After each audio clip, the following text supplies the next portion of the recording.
Una sa ating mga balita, tinawag ng House Prosecution na scam ang paggamit ni Vice President Sara Duterte sa kanyang confidential funds. Sa ikalabing-dalawang araw ng impeachment trial, nadiskubre ang mga irregular at unusual na pagwaldas nito, pati na mga item na hindi pwedeng gamitan ng confidential expenses. Nakatutok si Daniel Manalastas.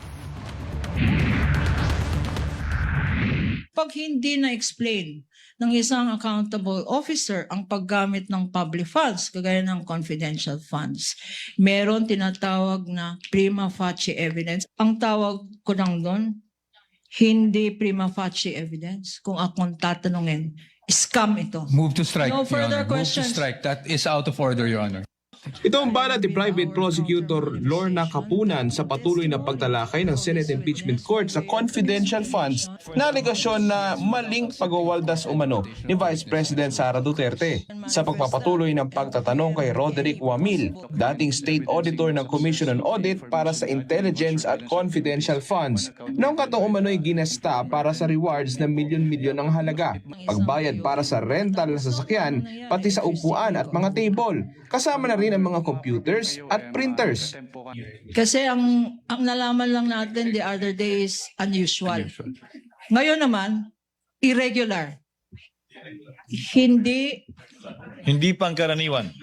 pangkaraniwan. Ang nakalagay dito, bongga kaday.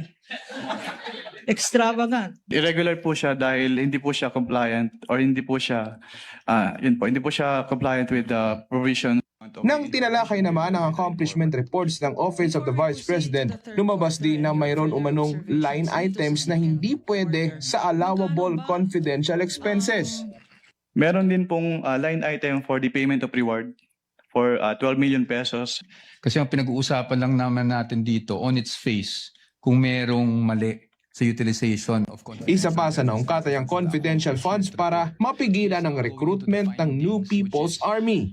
Lumalabas na nasa 9 million pesos para rito sa ilalim ng accomplishment report naman ng Department of Education noong kalihim pa ng kagawaran si VP Sara. Kasama na rin dito ang para sa paniniktik.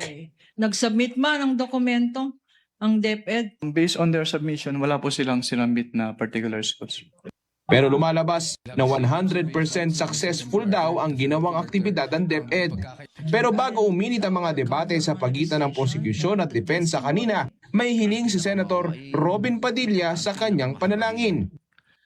Panginoon namin, hinihingi po namin ang inyong talino sa oras na ito. Sa oras na ito na ibinigay po sa amin ang pinakamabigat na obligasyon upang makapagbigay ng hustisya. Bukas ipagpapatuloy ang mga tanungan. Daniel Manalastas, IBC News.